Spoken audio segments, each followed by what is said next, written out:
Hello, friends. What is happening with my bit cup? That's strange. Hello. I don't know if my, Sorry! Don't mean to cause an earthquake here. Can you tell I haven't streamed in a long time? This webcam just does not like to go on this TV. There's just no good place to put it, because it doesn't stay. So it might be crooked, but oh well. Okay, hello everyone. Or anyone who's here, or anyone who will watch later.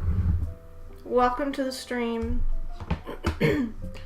Anybody who might be here, if you could let me know how audio levels are, that would be great. Things are changing for... Oh, thank you for the host, Timo.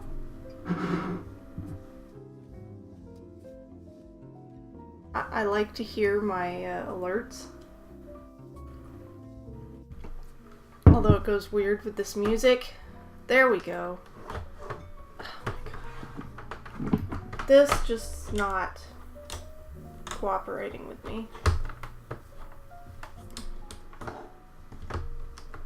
It has a slot, but the slot doesn't work because the monitor is just too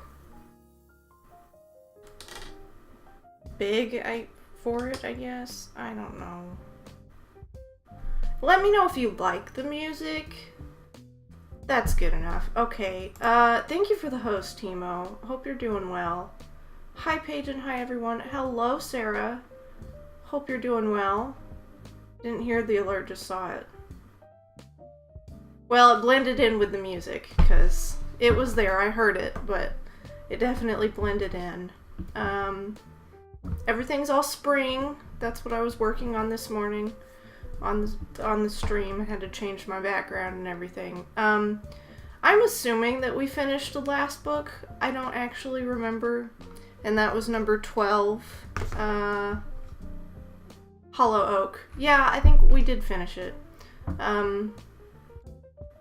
So we're just gonna go right along into the next books. What else was I gonna say? I have announcements, but I'm gonna wait for a little while. Oh yeah, I was gonna check on my bit cup and my followers because I don't know if any of that is accurate.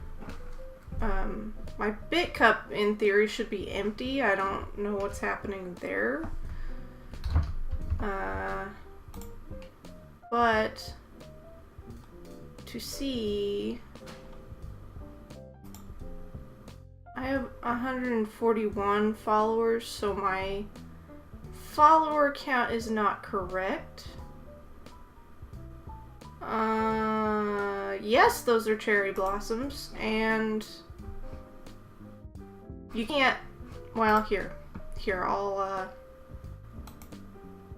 if you see in the background, that's the Jefferson Memorial in Washington, D.C. Fun fact, I did not take that picture, but I felt inspired by my trip to add pictures from DC. So, yeah. I'm glad you like it. Okay, well, I need to change my follower thing. Hello from Set! Wow, that's cool. Hi, B. Welcome for joining. I hope your time on set is going well. Hope you're having a good day. Are you sleepy? Because it sounded like you had to get up really early, like 4:30 my time. Something crazy like that.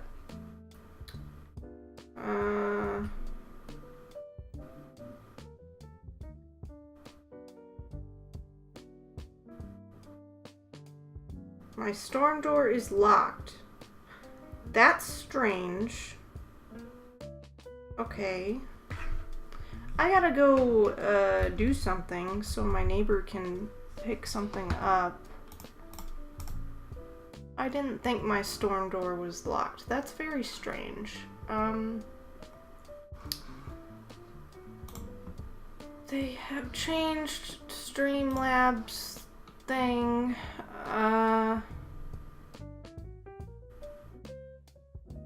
How do you even work this now? Settings? No. Streamlab OBS? No. Twitch extensions?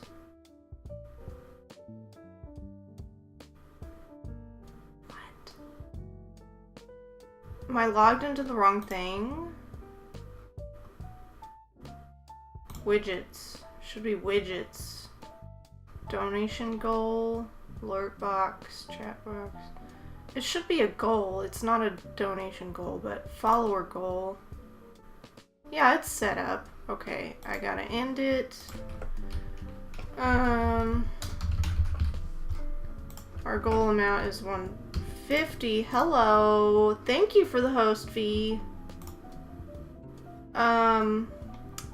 Set is going great, but rumor is that we're gonna be here for 14 hours.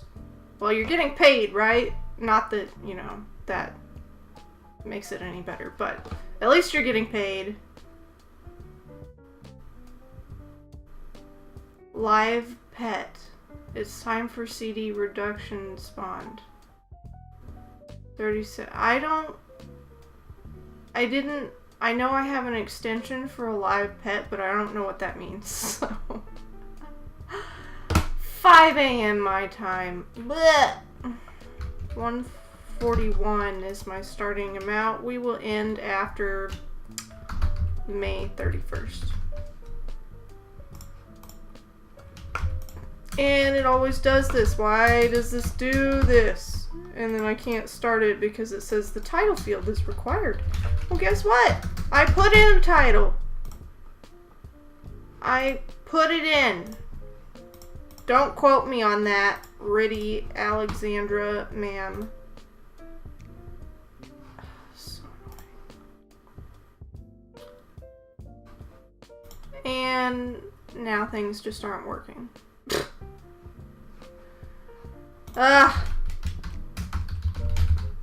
Follower goal 150, 141, 5/31, 2019. Start follower goal. Should be updated. Yes, it is.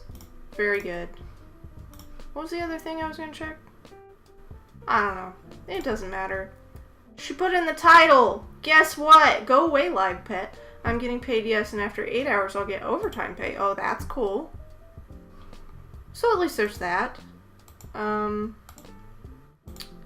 you're getting paid for doing what you love. So that's always good. So I'll be right back. I gotta go check on something. It shouldn't take me that long. But listen to some music and I will be back.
Okay, that was very strange.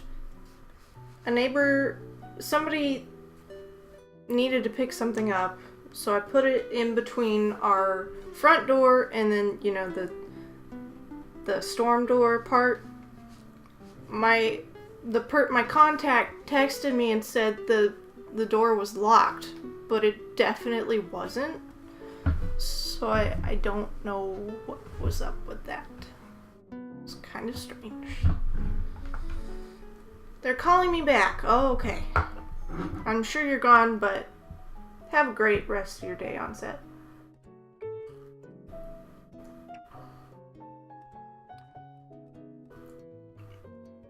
So you guys, let's get started with the book. I don't know if it's sorted, but I texted her back and said I checked and it was definitely not locked. So I don't know if, like, maybe the other lady, she's older, so maybe she went to a different house. Although you would think she would know this house because her daughter used to live here, so I don't know. Hopefully it'll be fine, but I'll probably keep my eye on my phone just in case she does text me. So we're reading Nancy Drew number 13, The Mystery of the Ivory Charm today. So, what I need your guys' help with is to figure out which version of the story this is. I do believe it is the original 1936 version, although it's a reprint. It's from the, you know, when they reprinted the Yellowbacks. But I think it's the 1936 story, because it is longer. It's 216 pages long. The thing that will confirm it is there's a guy from India in the story. It will depend on what name they call him in the story, and that will confirm which version it is. I just don't know at this point because I haven't seen the... Oh. I think it is the 1936 version, and not the rewrite. So, that'll be interesting, because last time we read Hollow Oak, and it was the original version, and I didn't realize it until somebody in chat was like, well, this is not the version I remember, and then I figured out, oh, I have the original story version. Sorry. I remember this cover, but I haven't read this one in so long. I don't think I've read it, but yeah, the cover's definitely memorable.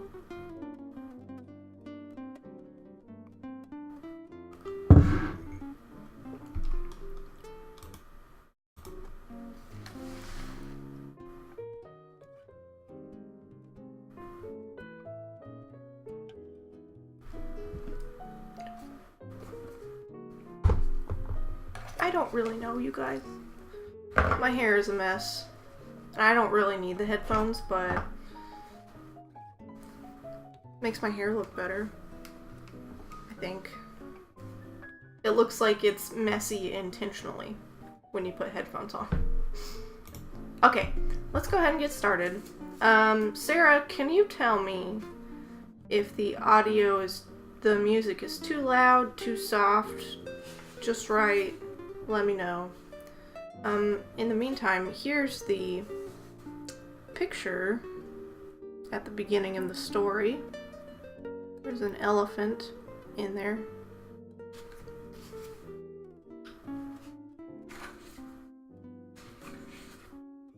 Background music is just fine. Okay, thank you.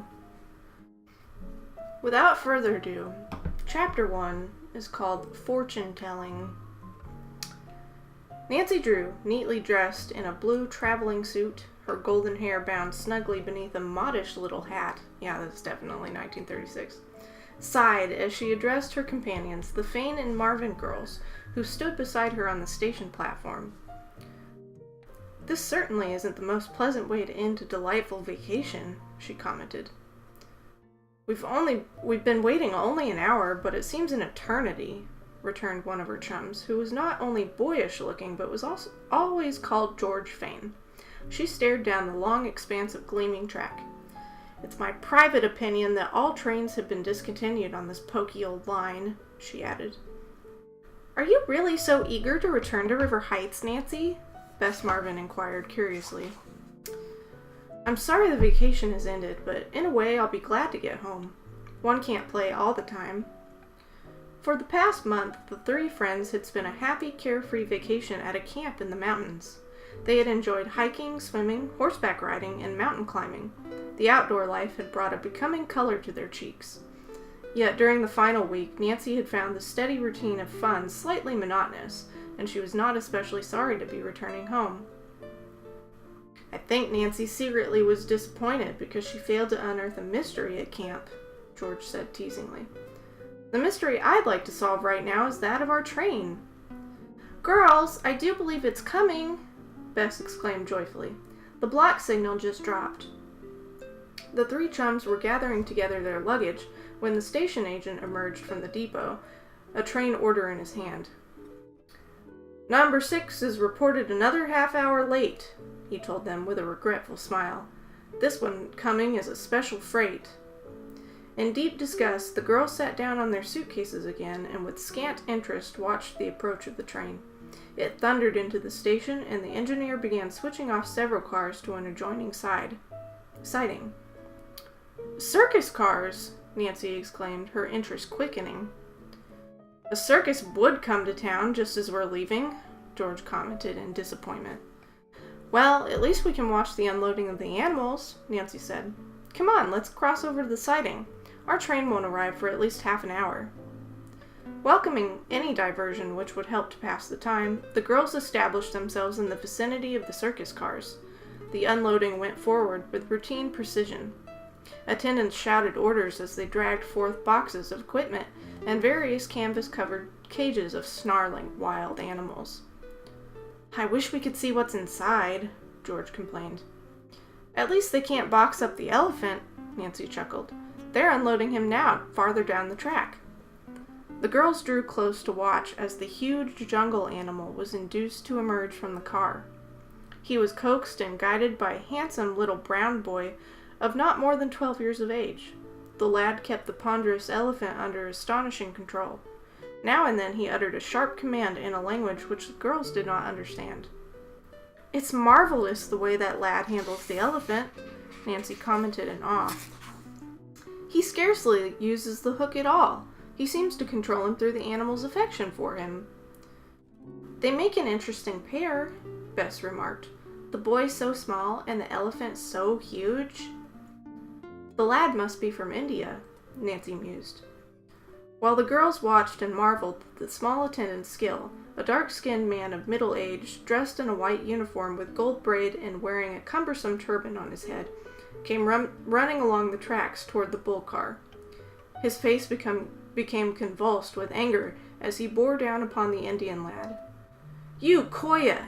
He shouted furiously. Always you pay no heed to the words of Rai. You are too lazy and worthless to use the hook. But Rai... Oh, he's a boy. But Rai, I don't require it, the lad protested in a musical sing-song voice. Old Tom obeys my every command. Watch, I'll show you. It is Rai who will show you instead, the man cried furiously. I will teach you. Seizing the boy by the arm, he began to beat him cruelly with a small jeweled whip. The terrified lad uttered a cry of fear and pain, which caused the elephant to swing its trunk nervously and to emit a protesting scream. For a moment, the girls feared that the animal meant to turn upon the attacker. Oh, oh, Bess murmured, covering her eyes. It was Nancy who sprang forward to assist the lad from India. Without stopping to consider the possible consequence of her act, she jerked the whip from the man's hand. Don't dare to strike that boy again, she commanded. He's done nothing to deserve punishment. The man turned glaring eyes upon her. My son is lazy, he said in haughty, clipped English. It is my right and duty to whip him. But the boy was doing his work splendidly. You have no sympathy for his method of handling the elephant because it differs from yours. Please don't whip him again. The man shrugged and abruptly turned his back upon Nancy. Decoya, he said harshly. Rai will show you how to handle an elephant. Grasping the hook, he dug it sharply into the animal's neck, uttering a loud, terse command. The elephant did not move. Enraged, Rai repeated the move, using the instrument with cruel force. "Oh, Rai!" the boy protested in distress. The man tried again without success to force the elephant to obey, and then, as Koya pleaded with him to give up the hook, tossed it angrily on the ground and walked away. Left alone, the lad spoke gently to old Tom, and with a light guiding tap caused the animal to move off obediently. Nancy and her chums retreated to the shade of a nearby tree, for the noonday sun shone down with blinding intensity. They were discussing the scene which they had just witnessed when George caught a glimpse of Rai coming toward them. "It looks as if you're in for trouble, Nancy." However, when Rai approached the girls, his face was drawn into a grimace evidently intended for a smile. His purpose in accosting them obviously was to explain his recent behavior.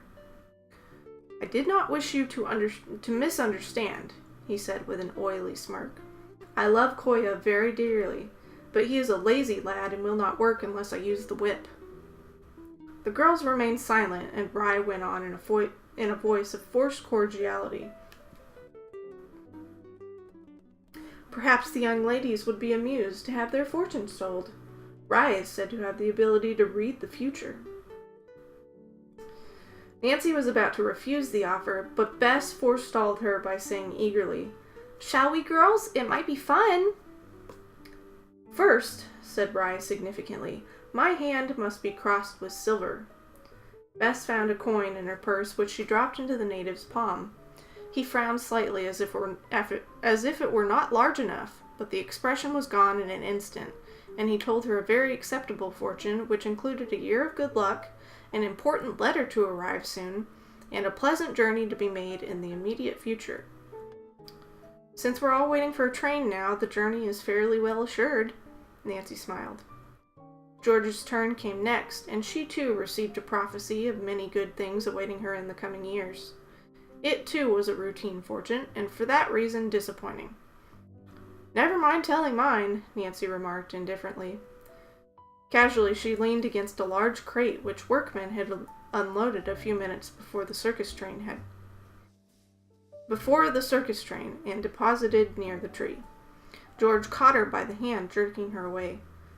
"Nancy, don't sit on that box. Can't you read the sign?" "Snakes!" the Drew girl exclaimed, for the first time noticing the marking on the crate. "I'd prefer a case of dynamite." With a tiny shiver, she started to move away, but George and Bess caught her by the hand, pulling her back to the tree where Rai stood. "Don't be so stubborn, Nancy," Bess laughed.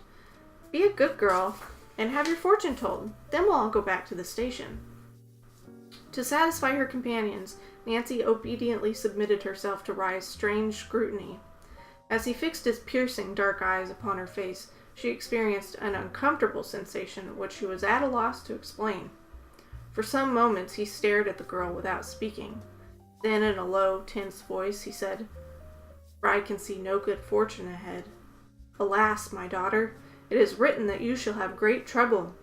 Aye, there will be dangers to face, one which may claim your life." The monotonous voice of the man from India ended in a choked gasp, while Bess and George suddenly uttered a terrified scream.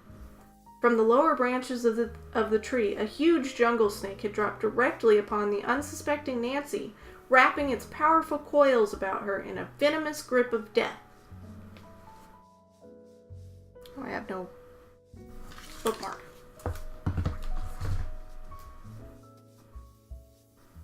Apparently my phone rang, but I don't know that number.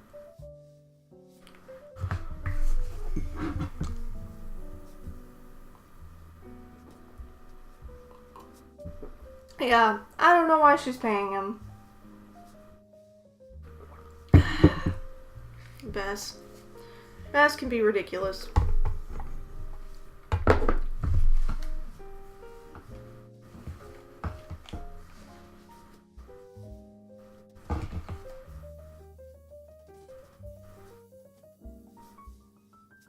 Okay. Did I already ask you how your day's going, Sarah? If not, how is your day going?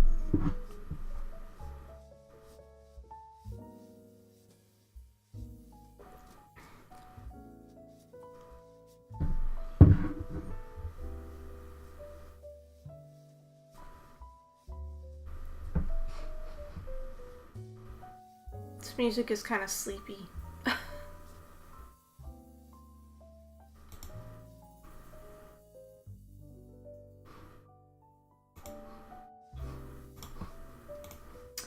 Yes, thank you. It's rainy here, but I'm having a good day so far. It's rainy. I feel like it's supposed to storm tomorrow, but I'm not exactly sure. I'm doing alright.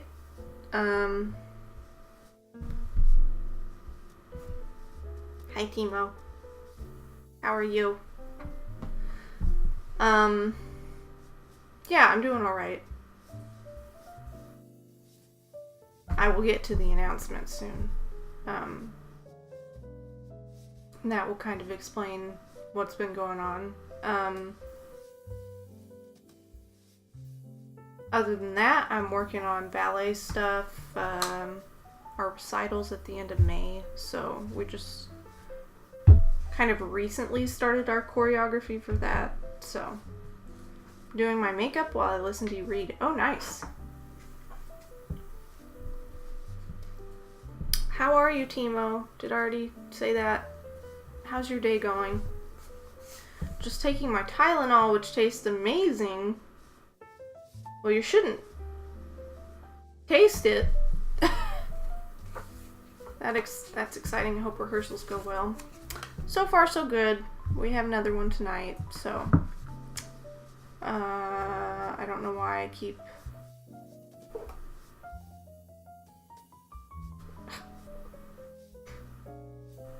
My neighbor said, well, not my neighbor. You have to crush the pills. Oh. Yuck. Drink a lot of water.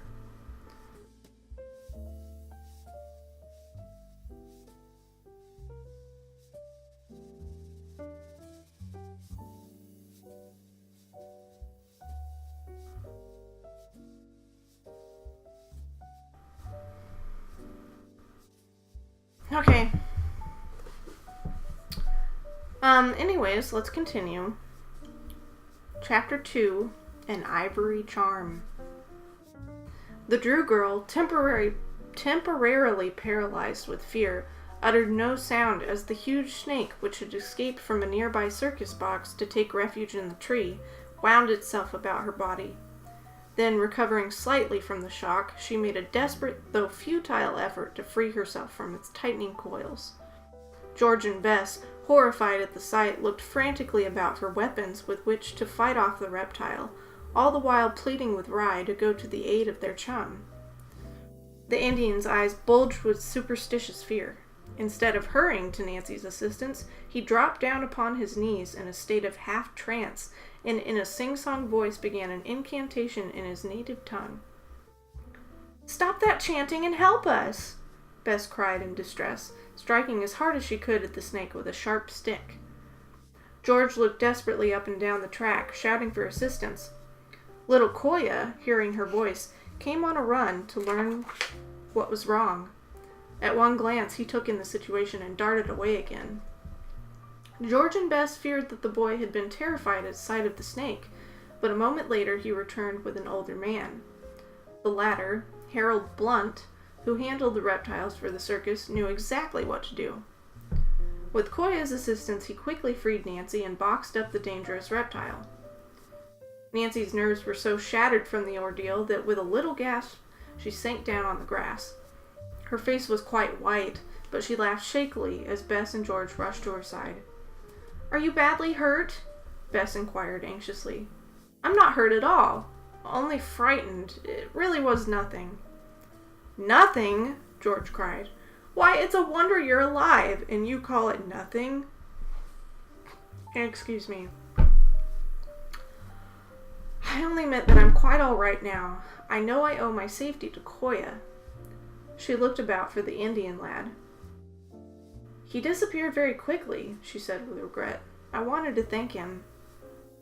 Harold Blunt, who had finished crating up the snake, came over to talk with Nancy and make certain that she had not been injured. Secretly, he was alarmed for fear that she might intend to sue the circus for alleged damages, and was greatly relieved at the matter-of-fact way in which she regarded the incident. can't tell you how sorry I am that you were subjected to such an ordeal, he said sincerely. The snake is not fully grown, and I doubt that he could have injured you seriously. Still, the shock must have been great.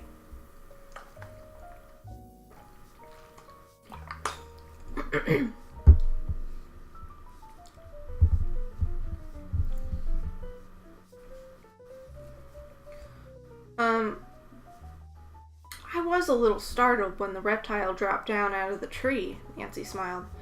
It seemed as if Rye's dreadful prediction about my future might come true. At the mention of the Indian's name, attention was directed toward his kneeling figure. Although the danger was past, he continued to mutter and chant and make strange motions with his arms.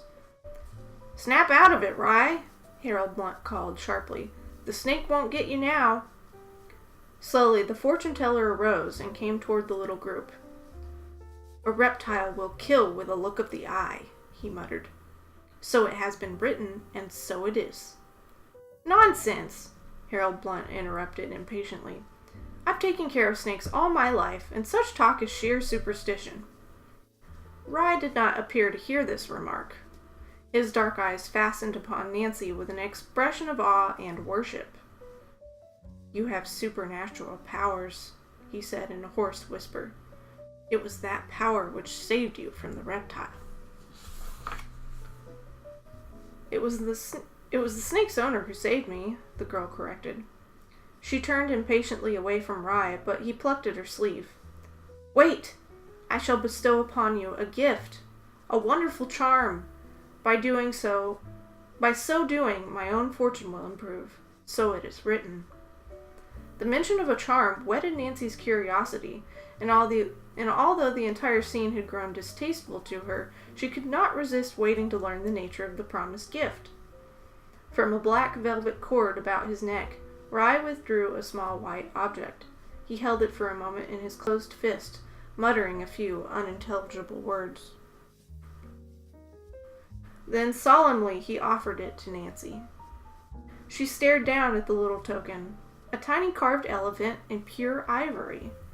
She did not make the mistake of believing that it was a cheap, crudely made trinket.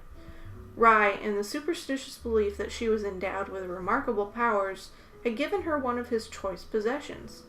It was a very old piece, an odd charm which hinted of a mysterious past. Nancy's blue eyes sparkled with interest as she slowly turned the tiny elephant in her hand. How she loved a mystery. The girl had never considered herself as an amateur detective, yet, in a way, such a role had been forced upon her. Her first case had developed when her father, Carson Drew, a famous criminal lawyer, had been too busy to investigate the strange actions of the Topham family. Nancy took up the matter herself, and in the initial volume of this group of stories entitled The Secret of the Old Clock, the reader learns of the clever girl's first experience in the field of mystery. By nature, Nancy was courageous and resourceful.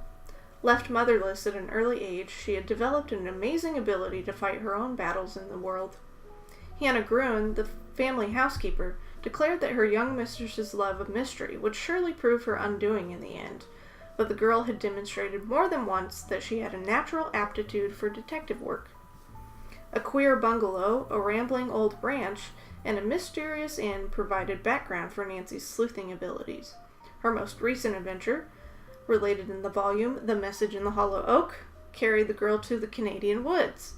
There, while trying to protect her property, she encountered several strange characters, persons determined to steal her land and bring misfortune upon her friends.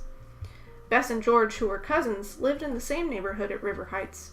They were proud to have shared in their chum's Canadian adventure.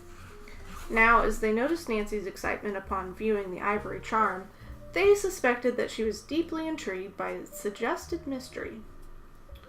"The token is beautiful, Rye," Nancy murmured in awe, "but I fear it is too expensive a piece for me to keep."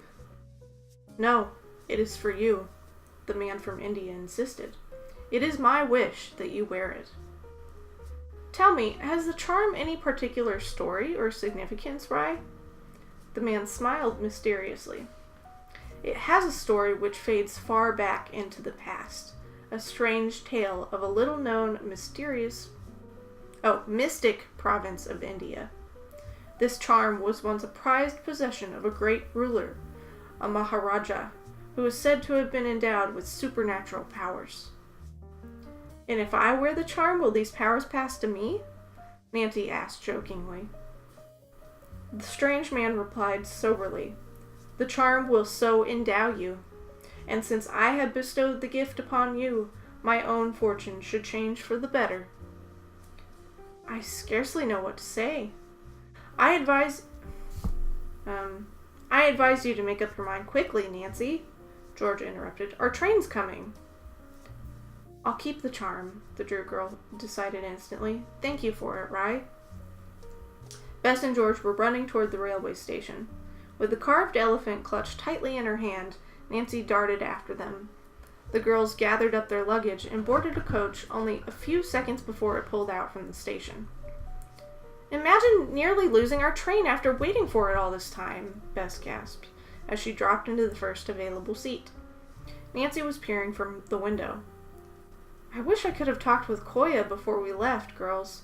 He disappeared so quickly that I didn't have an opportunity to thank him for what he did. He was an interesting little fellow, so bright and alert, Bess added. It seems a shame that he has such a cruel father. I was amazed when Rye called Koya his son, Nancy admitted, settling herself comfortably for the ride to River Heights. Somehow Koya seems of much finer quality. Well, at least Rye did you one good turn, George laughed. Even if he didn't save you from the snake, he gave you an interesting gift. Nancy nodded and offered the ivory charm for her chum's inspection. Now that the girls had ample time to look at the carved elephant, they were even more impressed with its workmanship.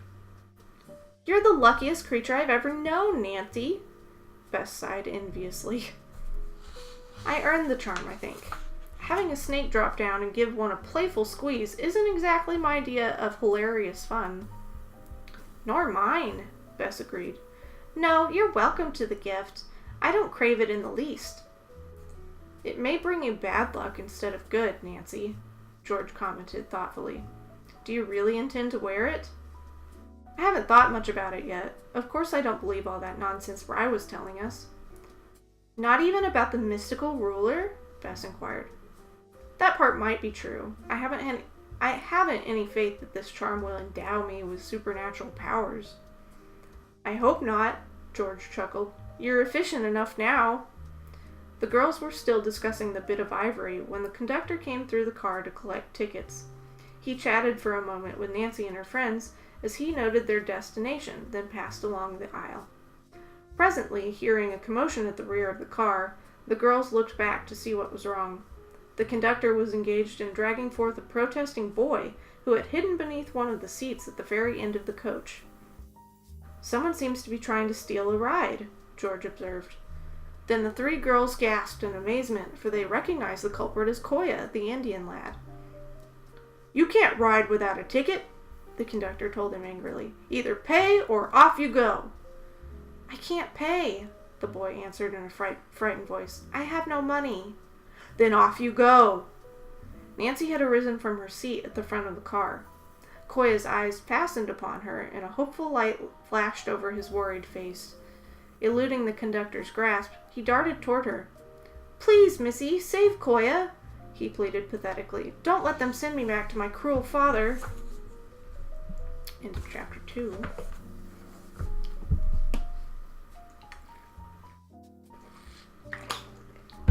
Doesn't seem like it matters what I'm drinking, water or hot tea. My mouth always gets dry when I'm reading. And it feels hard to, swallow. I don't know. Nancy is so chill. Yeah, I was a little startled when a snake dropped out of a tree at the train station. An everyday occurrence, surely. Funny story. That happened to my dad once. So they used to live in a house in the country. And we were all taking family pictures. And we're standing under a tree. And all of a sudden... Or was it family pictures? It was either that or an outdoor party, and we were on the porch, but there's this tree that hung over the deck. And all of a sudden, my dad's freaking out because a snake dropped from the tree onto his shoulder. So, yeah, fun story. He was fine, but he was a bit freaked out.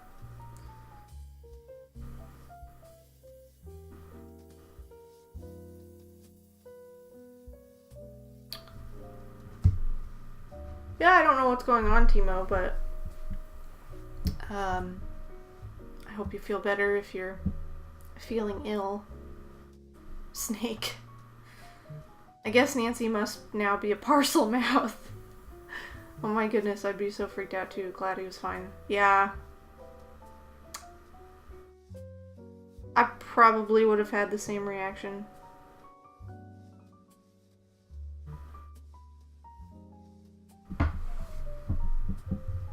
Sorry, Keegan's texting me about some church stuff.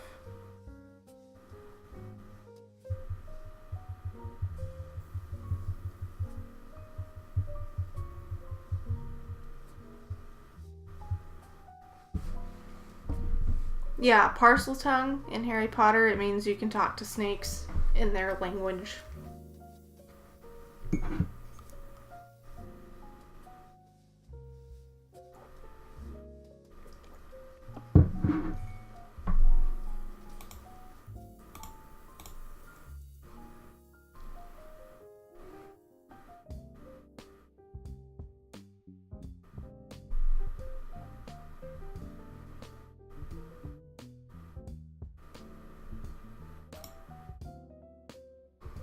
Only seen Prisoner of Azkaban.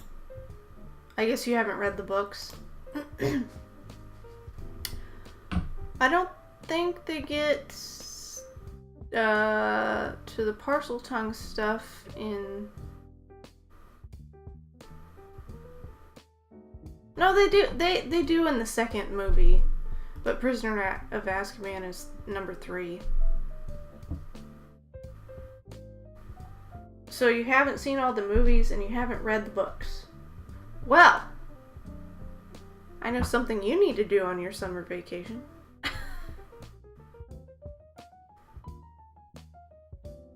Boo poked me in my sleep last night. Pretty sure she woke me up. She, jumped over me, but her back paws landed on my skin, which those are the ones that she has claws on, so she stabbed me, but it's fine. She didn't mean to. Okay, continuing. Chapter 3, A Strange Visitor. The girls regarded the lad from India with troubled eyes. He was such an appealing character that they longed to help him, yet they wondered if they would be doing right to aid him in running away from the circus. "Where do you wish to go, Koya?" Nancy inquired gently. "Koya has no choice," the boy smiled. "Wherever new friends go, that might be a nice place." "I live at River Heights, but if I should pay your fare there, then what would you do?" "Koya work. Cut grass, feed chickens, wash dishes. Oh, the hand of Koya is very willing, but I pray you, send me not to Rai, for he is cruel, and his heart is black." Nancy held brief consultation with Bess and George. The three were agreed that they did not want to send the boy back to a man who whipped him so mercilessly. Finally, they paid his fare to River Heights, inviting him to sit with them at the front of the car. In truth, they were a little worried, for they knew they could not conscientiously abandon Koya when their destination should be reached. "I'll take him home with me for a day or two," Nancy whispered. "Of course we'll have to communicate with the circus, but perhaps Father can arrange matters so that Koya will be happier than he has been." Upon hearing the remark, the Indian lad's face grew troubled, and the girls correctly guessed that he did not approve of their plan of notifying the circus in regard to his whereabouts. However, he offered no comment save to thank Nancy over and over for paying his fare. Whenever her eyes chanced to rest upon him, he would smile worshipfully. Koya's command of English was somewhat limited, the girls learned, and it was not easy to draw him into conversation. He seemed especially vague in answering their questions about his life in the United States. While his recollections of India were vivid, he could not recall when he had come to the United States, or the age at which he had joined the circus. Rye had never talked to him of the past, nor had he permitted the lad to study English or talk with strangers. Although Koya did not say so, Nancy received the impression that Rye had been afraid the boy might learn too much concerning his former days. Soon the River Heights water tower was sighted from the car window, and the girls began to gather up their belongings. Koya, eager to show his appreciation for their aid, insisted upon carrying the heavy suitcases into the vestibule. Nancy and her friends were the first passengers to alight when the train came to a standstill at the station. Scarcely had they stepped down to the platform when Nancy heard her name called.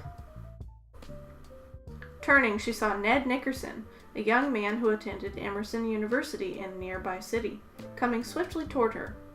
He looked very handsome indeed, in a well-pressed gray suit of collegiate cut, and as always his eyes were for Nancy alone, although he greeted Bess and George perfunctorily. "Why, Ned!" Nancy exclaimed in delight. "I didn't expect to see you at the station." "Your father told me you were arriving today." Ned smiled warmly. "It's surely great to see you again, Nancy. You're looking like $1,000,000. "I feel that way too, Ned. You don't appear to be run down yourself." "Oh, I managed to bear up," Ned grinned. He stooped to grasp Nancy's suitcase when for the first time he noticed Koya, who stood guard beside the luggage. The girls hastened to explain the Indian lad's presence. "I don't know what Dad will think when he learns I'm bringing home this visitor," Nancy confessed uneasily. "Is there room for all of us in your car, Ned?" "We'll make room." Ned was amused at this latest escapade of Nancy, and he could readily imagine that Koya's unexpected arrival at the Drew residence might result in unforeseen complications, but he wisely refrained from expressing his thoughts. Everyone squeezed into the automobile, with Koya perched precariously atop the luggage. Ned stopped first at the Fane residence and then at the Marvin house before taking Nancy home. "Won't you come in?" she invited the young man as he assisted her to alight at her own doorstep. "I may need you to help explain matters to Hannah about Koya." "I'm afraid I can't stop this time, Nancy," he replied as he and the Indian lad carried her bags up the walk. "I promised Mother I'd do an errand for her. I'm late now." Hannah Gruen, the housekeeper, had observed the automobile at the door. As Ned drove away, she rushed joyfully out to greet Nancy. "How glad I am to have you back home!" she exclaimed tremulously. "The house has seemed so quiet and empty." She broke off abruptly to stare at Koya. "Mercy upon us! Nancy, what does this mean?" "Now don't get excited," the girl said soothingly. "Don't say another word until I've had a chance to explain." "If this is another one of your jokes..." "Koya is going to stay with us for a day or two. He ran away from the circus, and when the conductor intended to put him off the train, I paid his fare." As the lad went back to the car for more luggage, Hannah spoke her mind. "Nancy Drew, you're talking in absolute riddles." Oh my gosh, this is awful. But for history's sake, I'm gonna read it. But it's not pleasant. "Nancy Drew, you're talking in absolute riddles. But if you think I'll take a brown-skinned boy to raise, you have another think coming. There's another work in this house without adding to it." "That's exactly the point," said Nancy. Oh my gosh. "No wonder they changed this," as the boy returned. "I thought Koya could help you. He could mow the lawn and take care of the garden." "Koya scrubbed floors, too," added the boy with a winning smile as he reached the porch. "Wash windows very clean." "Humph, you don't look strong enough to do any real work," the housekeeper replied sternly, but her face softened. "I declare, you're nothing but skin and bones." "Koya has had a very hard life," Nancy said quickly. "As far as I'm concerned, he may stay," Mrs. Gruen gave in, "but the matter isn't settled until your father agrees." "I'll win Dad over," Nancy declared confidently. While Koya was eating a substantial lunch in the kitchen, the girl told Mrs. Gruen in the living room everything she knew about the boy. As she had anticipated, the woman's sympathies were aroused. "I do feel sorry for the poor little fellow," the housekeeper admitted, "but somehow I don't like the idea of taking him into the house. After all, you know very little about him, Nancy. We could give him the room over the garage. It's clean and nice. I'm sure it will be better than anything Koya had while he was in the circus. Have you thought what may happen when the boy's father learns we are keeping him here? That's the one drawback, of course. Rai has an ugly temper, and I'm afraid he may make trouble. You'll be accused of kidnapping, Nancy. Talk the matter over with your father when he comes home, but I rather think he'll decide that the boy must return to the circus right away. Koya, realizing that his position in the household was far from assured, attempted to make himself as useful as possible. He immediately set about washing windows, polishing them until they gleamed like diamonds, and when he had finished that task, devoted himself to the garden. I never in my life saw such a good little worker, Mrs. Gruen admitted. Nancy was unpacking her suitcase when it occurred to her that she had not displayed her ivory charm to the housekeeper. She returned to the kitchen and began to relate the story connected with the carved elephant. Just then, Koya chanced to come into the house for a drink of water. His alert eyes immediately fastened upon the trinket. Koya, do you believe that this charm has any of the powers Rai attributed to it? Nancy asked curiously. Oh, yes, Missy. The ivory charm is wonderful. Good luck will follow you. When Rai give it to you, I tell myself, it best I try to stay with new owner. That way good luck follow me too.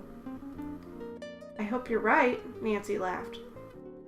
When Carson Drew came home that evening, the girl gave him a detailed account of her meeting with Rai, and was greatly relieved to find her father in sympathy with her desire to keep Koya.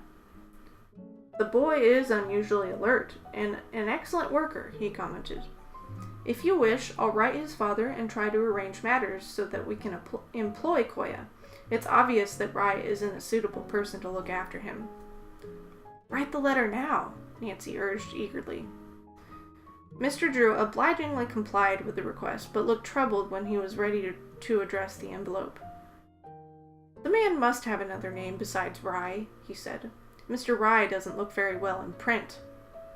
I'll ask Koya, Nancy promised. She returned a moment later with the Indian lad. When the matter was explained to him, he offered to address the envelope himself. Both Nancy and her father were surprised to note that he wrote a smooth, flowing hand. I will mail the letter, too, Koya added hopefully. Why, thank you, Nancy smiled. The postbox is at the corner. Koya took the envelope and departed, but no sooner had he disappeared from view than he paused and withdrew the letter from his pocket. He stared at it a moment, then tore it into a dozen pieces, which he dropped into the gutter. This way I make certain Rai never find me, he reflected. Now I stay always with my kind friends. Unaware that the important missive had been destroyed, Nancy hopefully awaited an answer. With the elapse of several days, she grew anxious. Koya seemed not to mind the uncertainty of his future and appeared so carefree and happy that at times it occurred to her to wonder at his attitude. When a week had slipped by and still no word was received from Rai, Mr. Drew attempted to trace the man.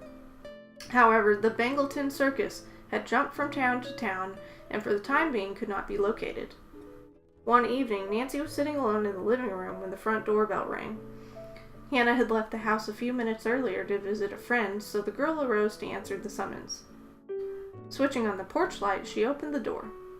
At first glance, Nancy thought that the caller was a young woman, but a more careful survey convinced her that the stranger was at least 50 years of age, although she had skillfully disguised the fact by the use of stylish clothing and the clever application of makeup.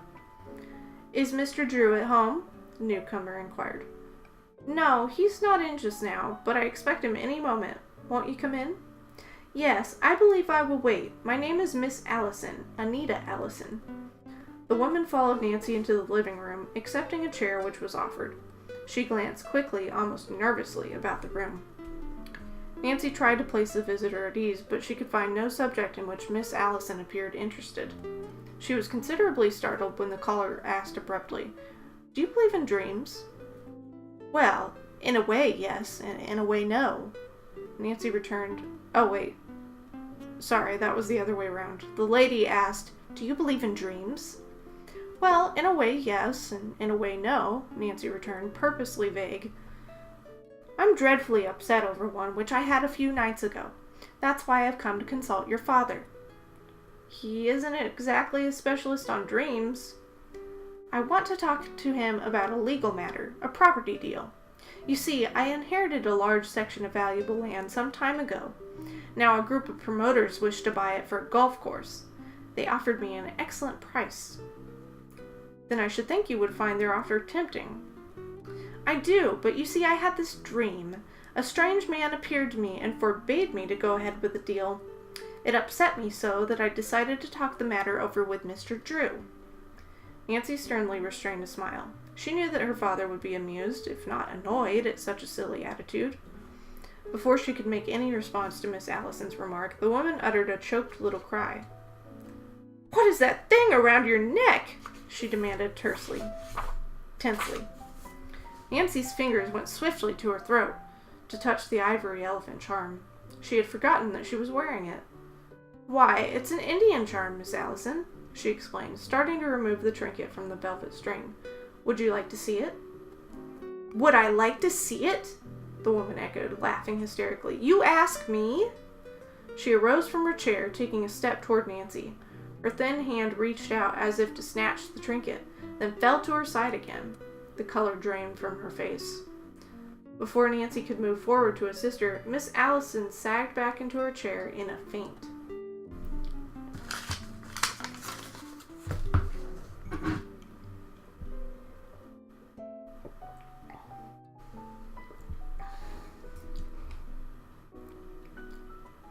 CD reduction spawned. I don't know what's happening with this live pet thing.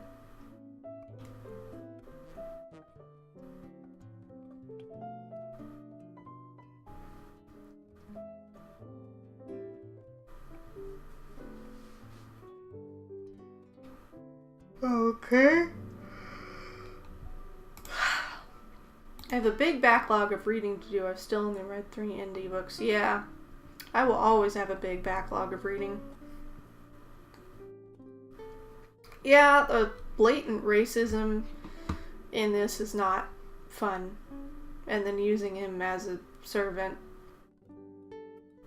Hello, I must lurk while I work on some things, but I'll try to pop back in later. Thank you for lurking, Summer. Welcome for lurking. Take your time, be safe, have fun, all that jazz. Don't feel like you have to, pop back in if you can't. These older translations were edited for good reason then. It's just crazy to think these were acceptable when they were published. Yeah. Yep. So, when we read the Girl Sleuth book, the nonfiction book about Nancy Drew history, it talked about how the publisher, which is now Simon & Schuster, but was this before Simon & Schuster? No, I can't remember. Yeah, I mean, it was before Simon & Schuster, because Simon & Schuster happened in the 80s. So the previous publisher, Grosset and Dunlap, that's what it is, Grosset and Dunlap, they requested that the books be rewritten. They were going to do the reprints for the 60s. These are the reprints. But apparently they reprinted the originals and the new versions. But yeah, they asked the Stratmeyer Syndicate to rewrite the original stories so that they would not include blatant racism, all that jazz. So, unfortunately, I would say this may have been one that Millie didn't write, but, Millie wrote the first drafts of most of them. Of course, Harriet Stratmeyer, however you say it, was the one who edited them, and she claimed that she came up with the storylines and the outline for the book, and then she gave it to Millie, and Millie would write it, and then it would go back and she'd ask for revisions or what have you before they sent them off to the publisher. But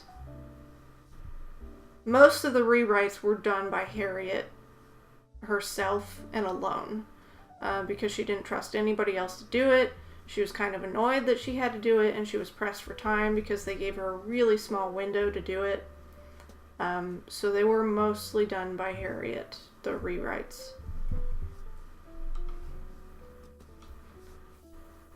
Yeah, I hope you're having a good day, Summer. How's your makeup coming along, Sarah? What kind of makeup are you doing? Just like plain, neutrals, any fun colors, anything? Random hug.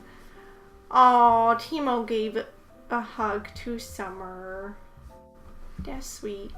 I forgot that I had that. Had child labor laws been passed by this time? I don't remember what year that happened. Yes. And this boy is 12. I think they could work as long as it wasn't over 8 hours a day, right? Or something. I don't know. I'm still in bed, my ankle is hurting for some reason. That's weird. I want to do a random hug. Oh, I gave a hug to Timo. That's fun. Betty Bunhead. So silly. Oh, guys, remember, I came up with this right before I stopped streaming, so I forgot that this was a thing, but I have rewards now for the pirouette system. So you can check your pirouettes by typing ! Pirouettes, that's how you spell it. And you can redeem your points. I think by typing redeem you can see a list of things that you can redeem your points for, your pirouettes for. So that's just a reminder that that's new and I have that set up. So that's a thing. It's finished. I used a palette I haven't played around with in a while, so that was fun. Used a brown shade over most of the lid and crease, and then a metallic green gold shade in this. Ooh, that sounds nice. That sounds very cool. Actually, you would really like this palette. I think from the names and packaging, it seems Japanese inspired. Ooh, that's cool. Oh, I went to Ulta on Sunday with my mom, and I found these really cool palettes that I've not seen before. Of course, they're expensive. But there was one that was Mean Girls. I'll show you. Of course, it's called Burn Book. Burn Book. Oops. Whoop. Apparently I can't.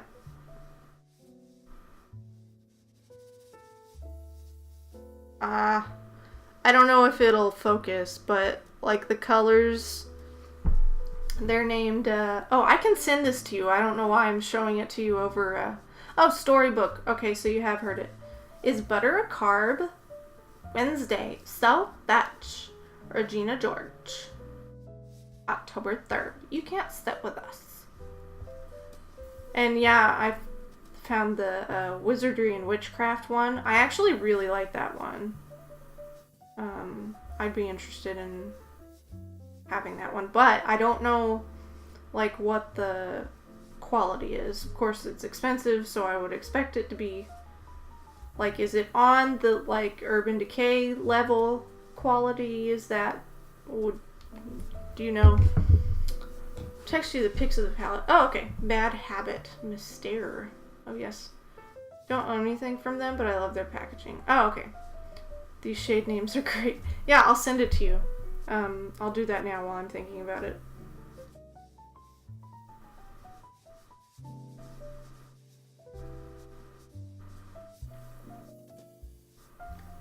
Okay.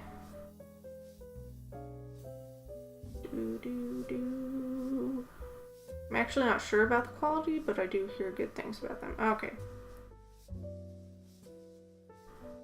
Yeah, I'm not sure either. Sarah PM. That's how I have you in my in my contacts. You're Sarah PM.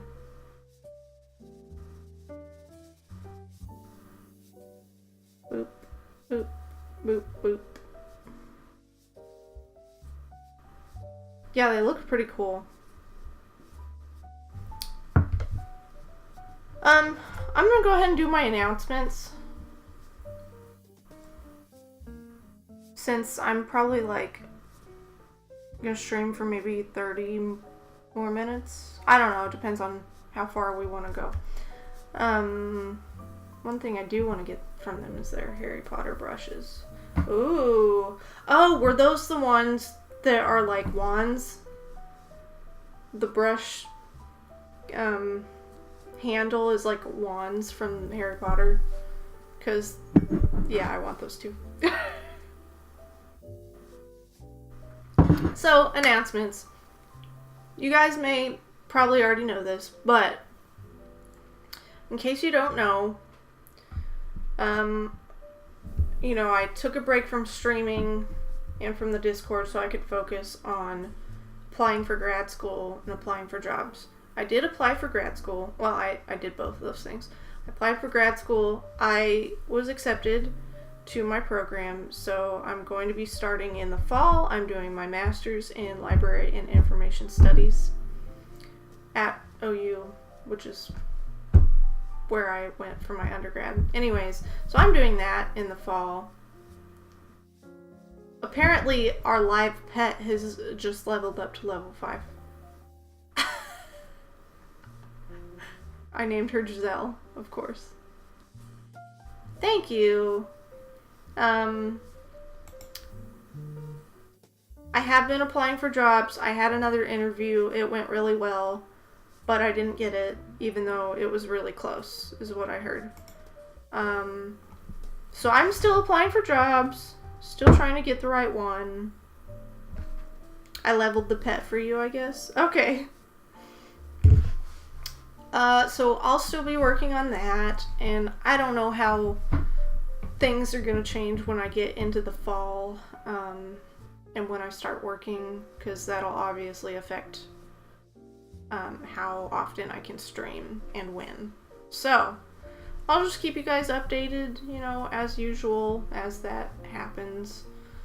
I don't think I have any other announcements other than we are coming up on the 1-year anniversary of Keegan's surgery. So that's a thing it's April 25th, and we have our Avengers tickets for that night. So that'll be fun.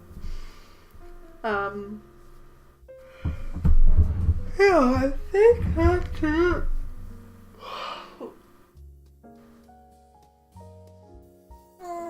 Sorry. And I would have Boo come say hi, but I'm pretty sure she's in the bed still.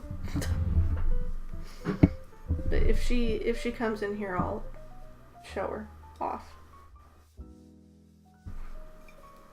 She was in here earlier when I was getting ready, and I was like, really? You got out of bed? Because usually she'll, like, stay in bed for a really long time.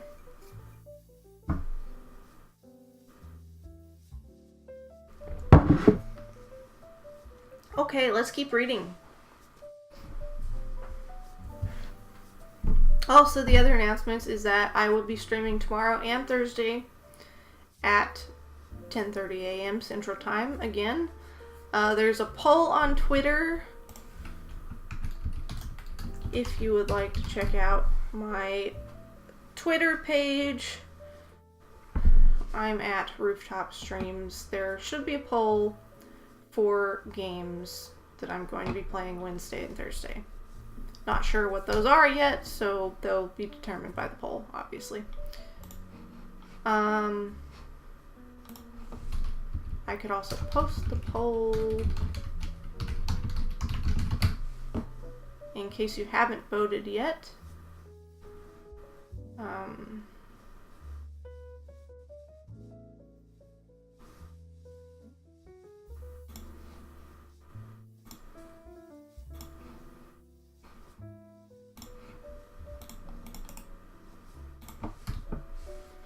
So there's the poll link for you guys in case you haven't voted yet. chemo has been following me since December. Well, I don't know if it's October or December. 2016. I mean, that's pretty close to when I started streaming, so that's impressive. You've been following me basically since I started streaming.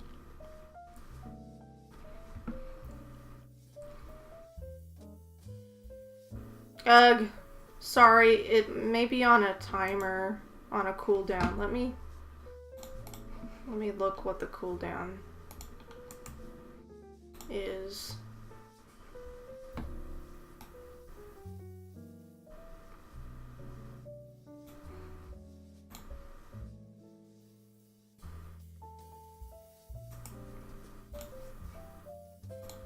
I had to save.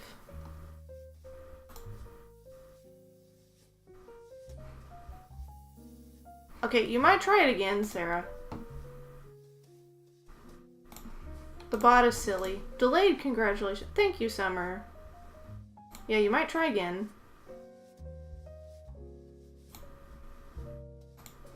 Although, it shows how long I've been following you when I click on your name. Ugh! I don't know why it's not working. The cooldown may... Just try again in like 10 minutes. I fixed the cooldown. But...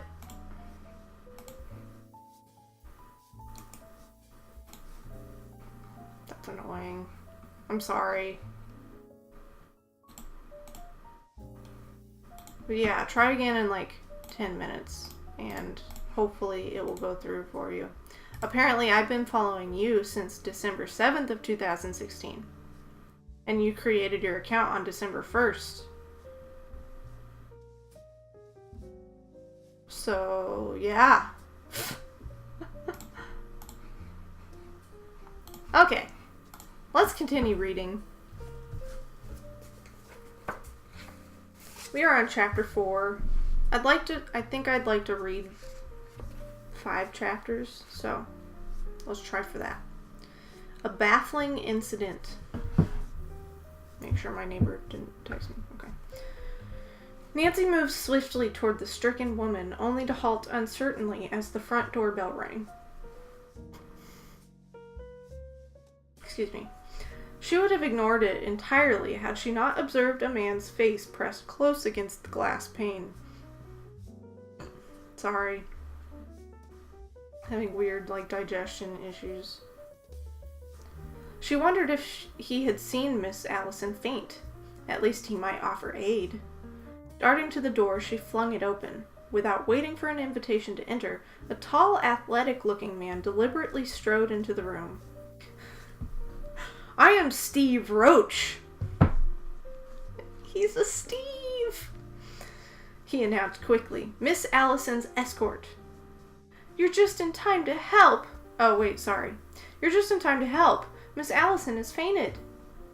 The stranger moved swiftly to the chair where the woman lay in a crumpled heap, and to Nancy's amazement lifted her up in his arms. I'm very sorry this has happened, he said apologetically. Miss Allison is subject to fainting spells. I'm afraid I may have had something to do... What? I'm afraid I may have said something to excite her, Nancy returned anxiously. Will you please carry her up to a bedroom? Oh no, I'll take her to my car. She'll be all right in a minute or two. That's not Stevie at all. But she's as white as a ghost. You shouldn't take her away in that condition. Miss Allison stirred slightly in the arms of her escort. You see, she's coming around now. You see, she's coming around now, the man said quickly. Please, let me handle this in my own way. I understand Miss Allison's case far better than you do. Nancy realized that it would be useless to protest. She held the door open for Mr. Roach, and with troubled eyes watched him carry the limp figure to an automobile parked in front of the house. The man placed Miss Allison in the seat beside him and drove away. As Nancy turned from the door, she noticed that the living room curtains had not been drawn. It occurred to her then that undoubtedly Steve Roach had been watching the house from his car and had observed Miss Allison's peculiar actions.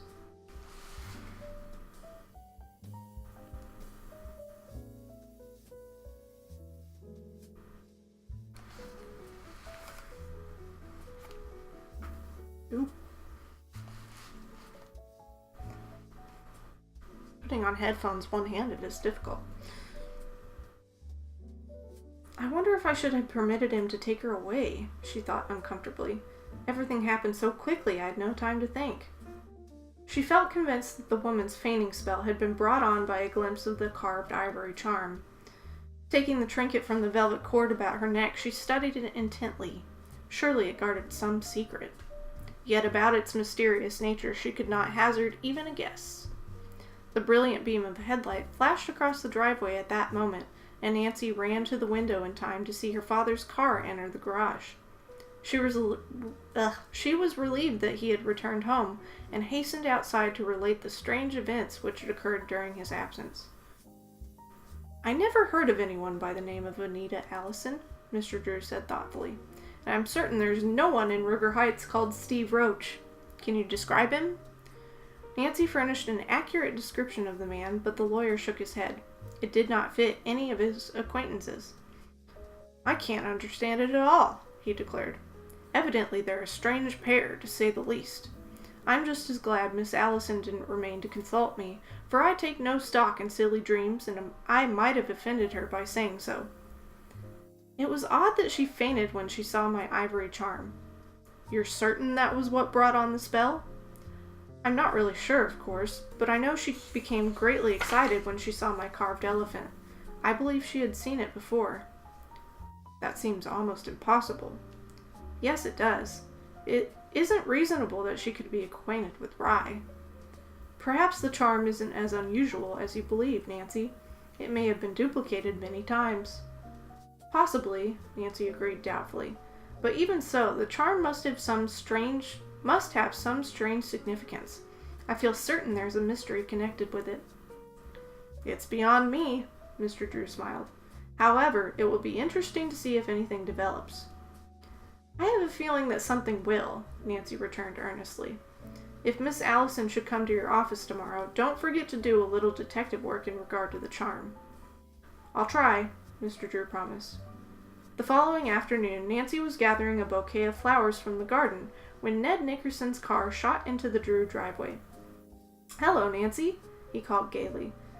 "Hello, Ned. I see you've been in a smash-up." She indicated the fender of the front wheel, which had been crushed out of shape. The young man alighted from the machine as he replied gruffly to the girl's statement. "I'm disgusted about it, too." "Then you shouldn't drive so fast." "I wasn't traveling even 25 miles an hour when the accident occurred," Ned protested. "It happened last night. I had the right-of-way. A big car barged out of a side street and struck my fender. The crash would have been a lot worse, only I managed to swerve." "It's a wonder you weren't injured." "Yes, this driver was as reckless a fellow as I have ever encountered on the road." "Why didn't you have him arrested?" "I had no chance. He didn't even get out of the auto." "You mean he didn't stop to learn if you were hurt?" "He stopped for only an instant. I asked him what he meant by crashing Benton Boulevard, and he cut me short by tossing a $10 bill out the car window. 'That should be enough to keep you quiet,' he yelled at me. Then he drove on." "You didn't take down his license number?" "No, he was gone in a flash. But I'll recognize the fellow if I see him again. He was tall and dark, the athletic type." "At what hour did the accident occur?" Nancy asked quickly. "Around 9 o'clock. "Why, that was about the time Steve Roach left our house last night," Nancy said, half to herself. "And he was traveling toward Benton Boulevard." "Who's Steve Roach?" "A stranger who called at our house. Tell me, Ned, was the driver alone?" "No, he had a lady with him. She was pale and sick-looking. I thought she had been crying, too." "Would you judge her to be of middle age?" Nancy questioned with growing excitement. "Well, she looked fairly young to me. She was stylishly dressed." "Anita Allison does appear young at first glance," Nancy said. She quickly related her experiences of the previous evening, and her description of the two visitors tallied perfectly with Ned's own observations. Perhaps the fellow was excited because of Miss Allison's illness, he remarked doubtfully. Even so, that was no excuse for his acting the way he did. What sort of car was Roach driving? I didn't notice the make. It was fairly new, painted green and had tan wheels. Such a car should be pretty easy to spot again. I'll be on the watch for it at any rate, Ned replied grimly. That $10 will just about pay for the fender, but I'll not feel satisfied until I've given that fellow a piece of my mind. He's rude by nature, I think, Ned. At least he acted rather high-handed at our place last evening. I guess the best thing I can do is to keep the $10 and forget about it, Ned smiled. I really came over to ask you to go to the ball game. I didn't know there was to be one. River Heights has a crack team. This should be a good game. Want to go? I'd love it. We'll have to hurry. The game is called for 2:30 sharp. Pausing only long enough to tell Hannah where she was going, Nancy sprang into the car, and the couple drove rapidly toward the ballpark. Leaving the automobile not far from the entrance gate, Nancy and Ned joined the throng which was milling toward the ticket window. Suddenly the girl heard her name called. The next moment, George and Bess bore down upon the pair. After chatting for a few minutes, Ned went to buy tickets for them all. It will be lots more fun sitting together, George declared enthusiastically. Everyone says the game should be one of the best of the season. Nancy did not reply, for her attention had been attracted to a large green automobile which had just entered the grounds. I do believe that's Steve Roach's car, she exclaimed. Ned, returning with the tickets, arrived in time to hear the remark and catch a glimpse of the machine in question. I'm sure it was the same one that struck my car last night, he cried. Waiting for no further confirmation of her identification, Nancy darted through the crowd ahead of her companions. As the driver alighted from his car, she saw that she had made no mistake. He was indeed Steve Roach.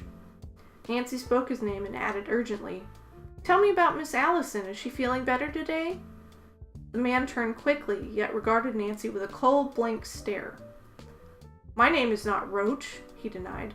And Miss Allison? I'm sorry, but you have made a mistake. I'm acquainted with no one by that name.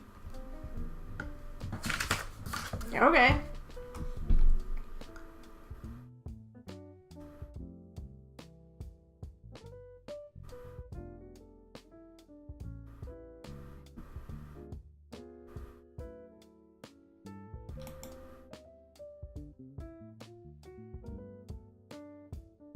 Wait, clicking on someone's name shows how long they've been following the person whose chat they're in.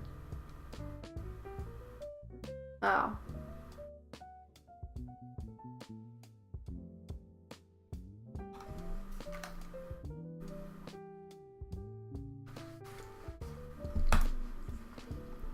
I've been following you in 2 months. Oh, yeah, just fix that. Wow, this guy really is a Steve. For real. I don't know why that command isn't working. Hey Sarah, do you want to try the command again? I try to be satisfied with what I have. I said, hey Sarah? And Siri thought I said the other thing.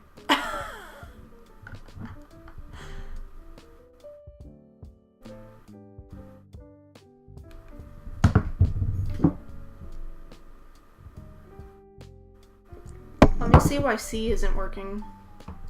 Mom's phone always does that.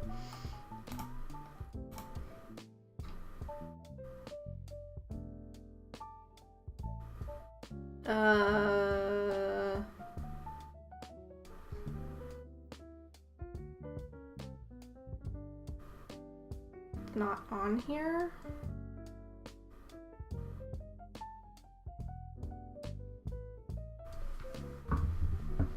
Okay. There we go.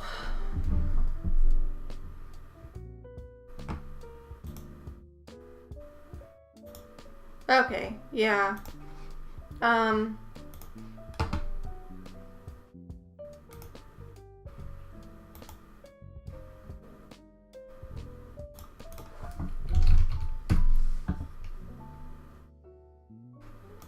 I don't know why.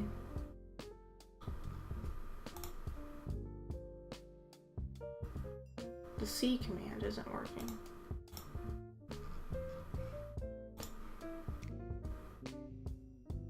That's weird.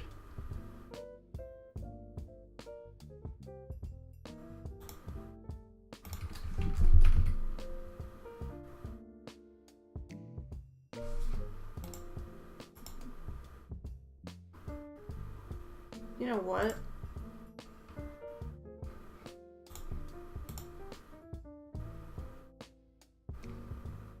The Nightbot bot isn't in my channel anymore. But I don't know why. Join channel.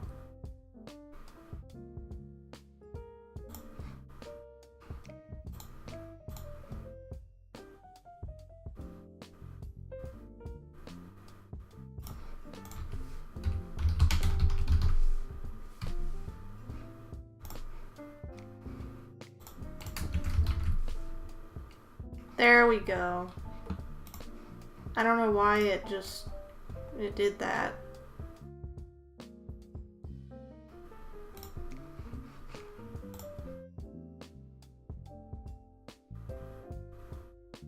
I'll have to check out the live pet thing too, because that's a little weird. I don't know if I like it. It has been almost 4 years since C was released. Ha!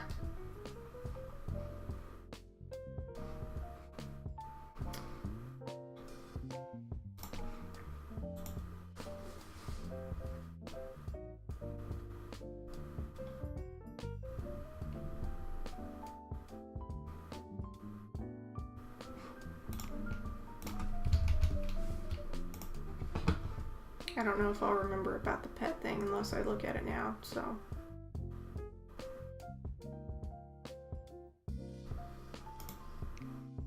Live pet.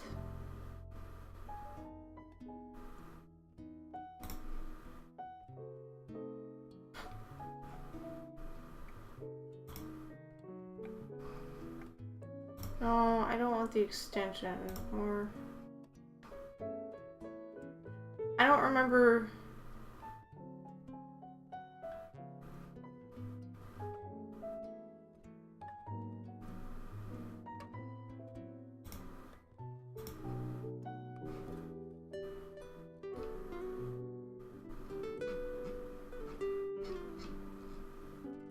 I don't know where I got that from.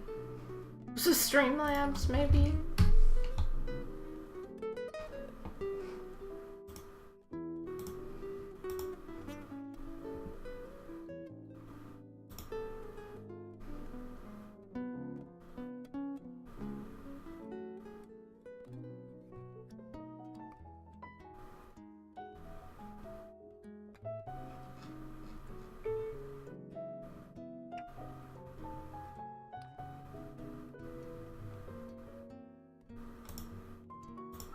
I really don't.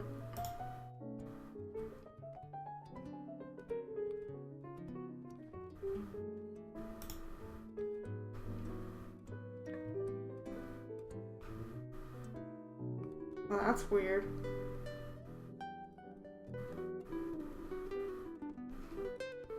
Twitch extensions. Where did I get it from? Was it just a... It may have been a thing in Twitch itself, I guess.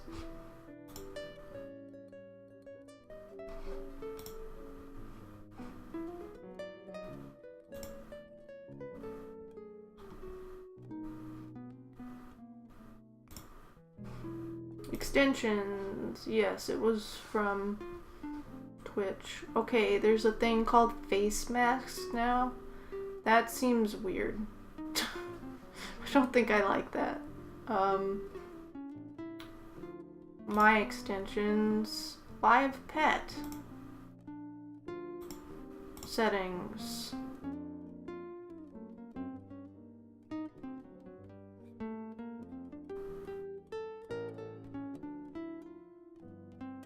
I don't know what a power-up is.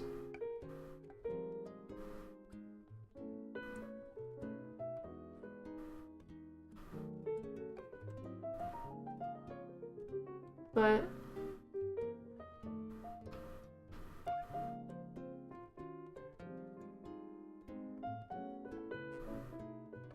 I think the power-up message is a little too frequent, so I'm gonna change that.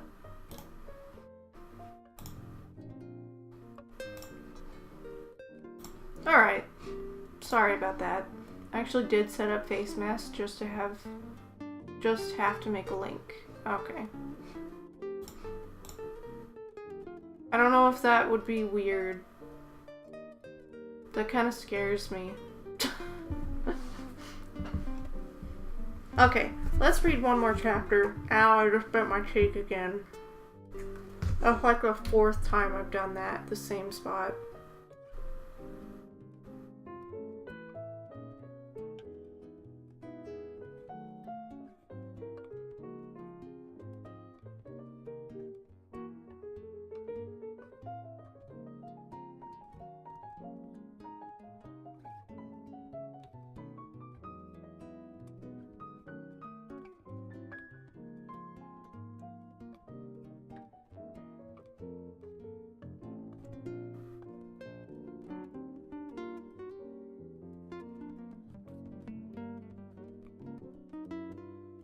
Sorry, I have to ask for a ride. Okay. Chapter 5, The Door in the Rock. Steve Roach's denial of his identity did not mislead Nancy. She was firmly convinced that he was the same man who had called at her home the previous evening. However, before she could press the matter, Ned and her chums came hurrying up. As Roach recognized the young man, an angry, embarrassed flush stained his face, and his attitude became defiant and surly. "Well, what do you want?" he questioned sharply. "I think you know," Ned returned coolly. "You owe me an explanation for your actions last night." "I owe you nothing, you young upstart. Didn't I pay you $10 just for a few scratches to your fender?" "If you think it was only a few scratches, come over and take a look at the car." "I'll not be hounded over such a ridiculous matter," the man snapped. "And I have more important business just now than to stand here and waste time arguing with you. That's all I have to say.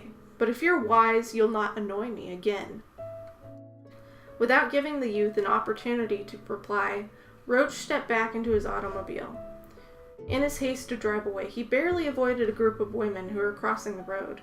With frightened screams, they leaped aside just in time to keep from being struck. "That man must be half crazy," Ned cried furiously. "I have a notion to follow and have him arrested." "You'll never catch him now," Nancy said. "By the time you get your car, he'll be a mile away." "And we'll miss the ball game," Bess added. "It's time for it to start now."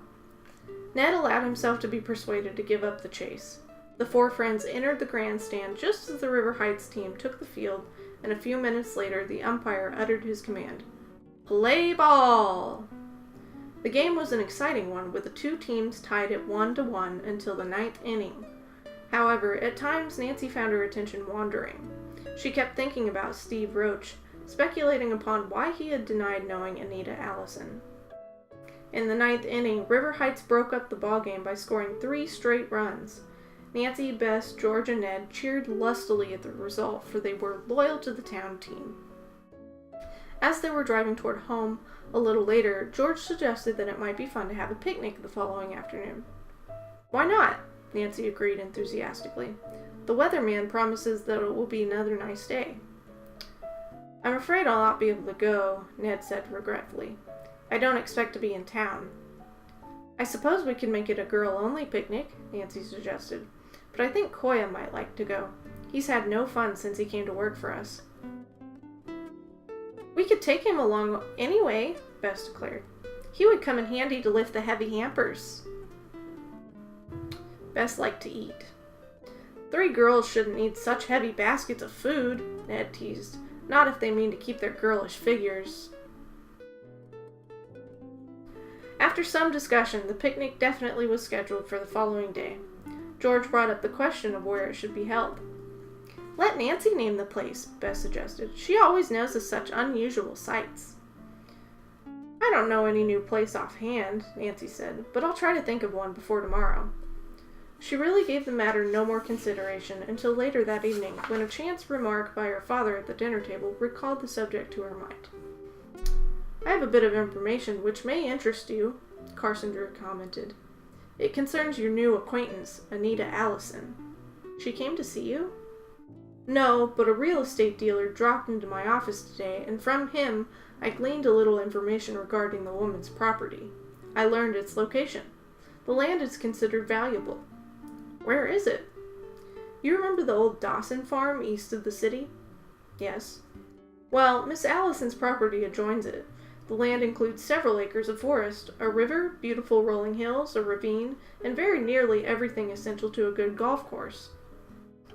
"I believe I remember the place," Nancy mused. "It would make an ideal spot for our picnic tomorrow."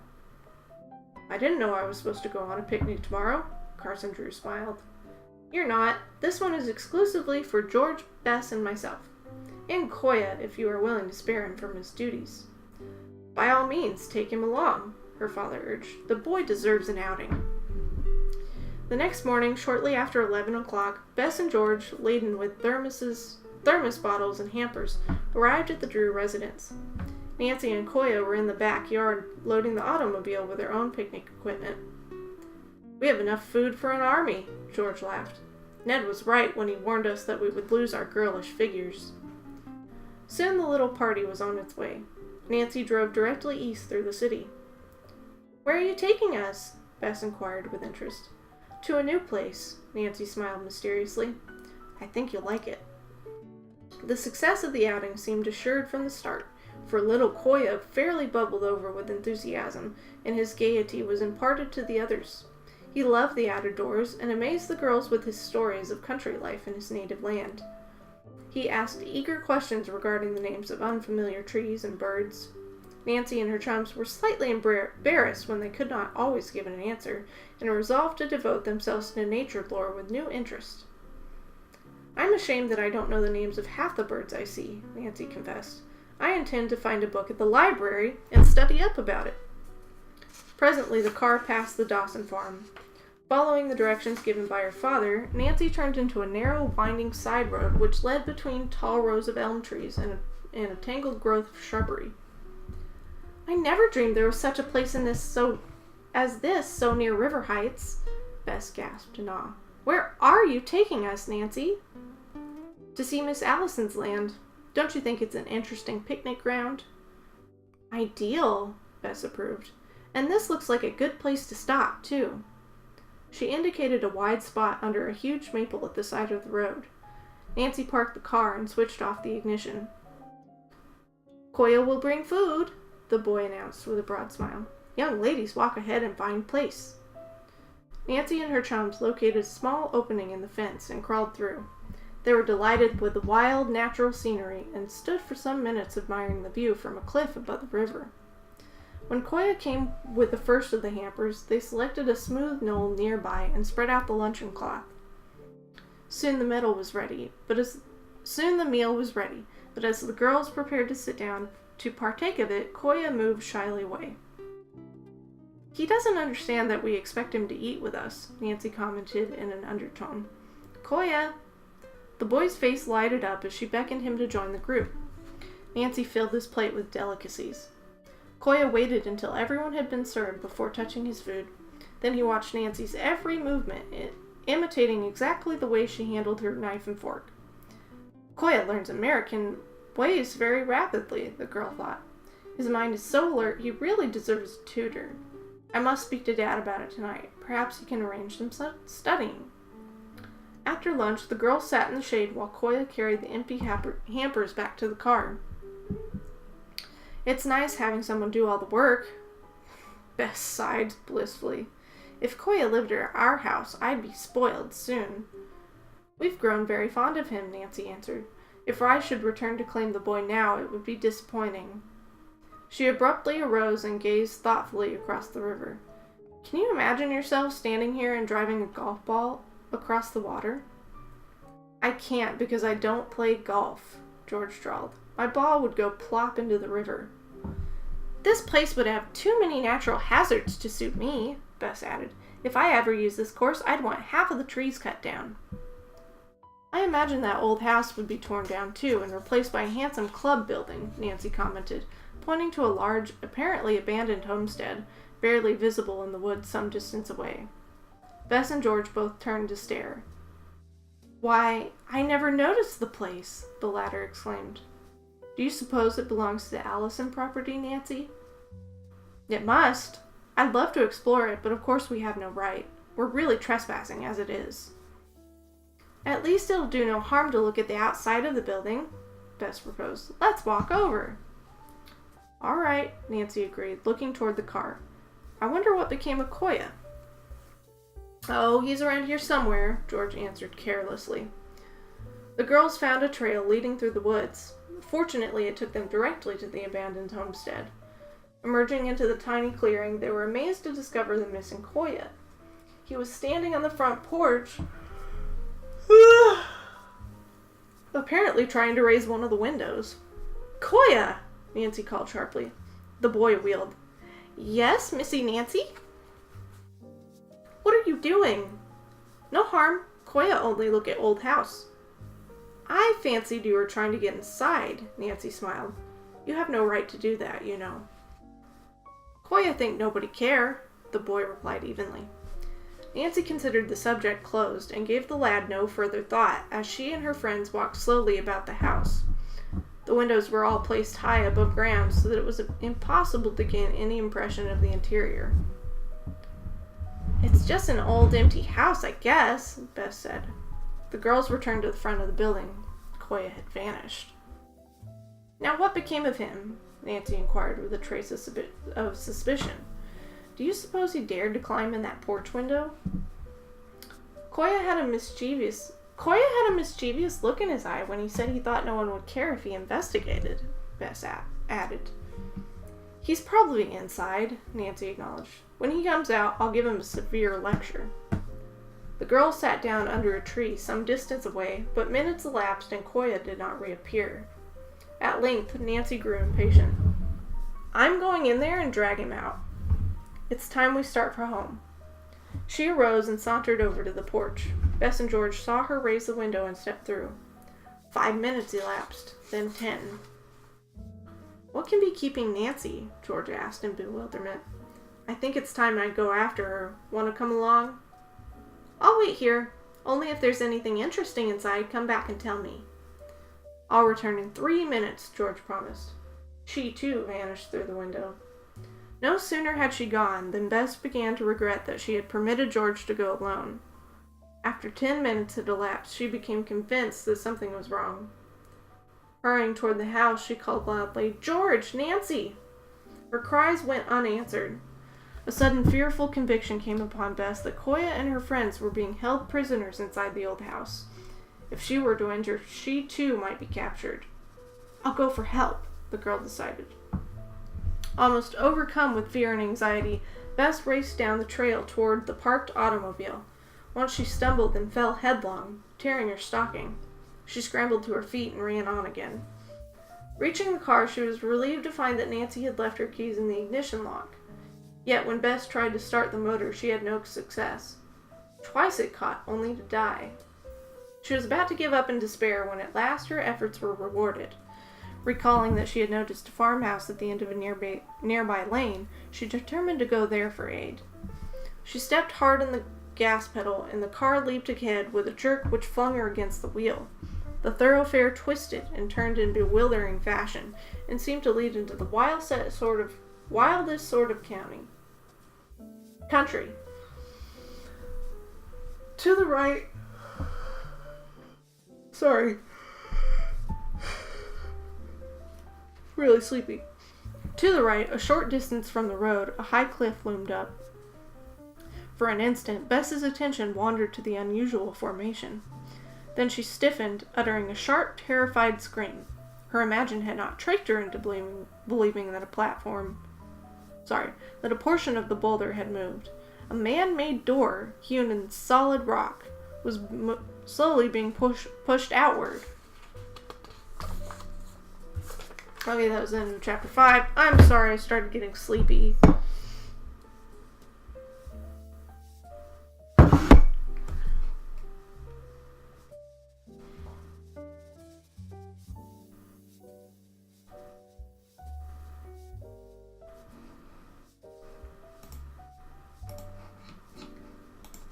I have been on Twitch at least since April 2016. That was when I joined the Her Interactive streams. Okay. Sorry, I'm really sleepy. So I need to keep doing laundry. I also need to go to the store to run an errand. So I will leave you with that today on Nancy Drew number 13, The Mystery of the Ivory Charm. Yeah, we're about 50 pages. So, thank you all for being here. I will be streaming again tomorrow at 10:30 a.m. Central Time. And remember to vote on the poll on Twitter to cast your vote for which game we're going to be playing. So I will take into account your votes to decide on which games I will be playing on Wednesday, tomorrow, and Thursday. So, you're welcome for the stream. Thank you for being here, Sarah. Thank you for being here, Timo, Summer, anybody else who may have been lurking. Thank you all so much. I think that's it. So hopefully I'll see you tomorrow.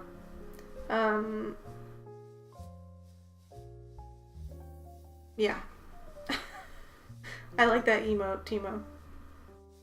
Okay, I can't even remember. Alright, thank you guys so much. Take care. See you tomorrow. Bye.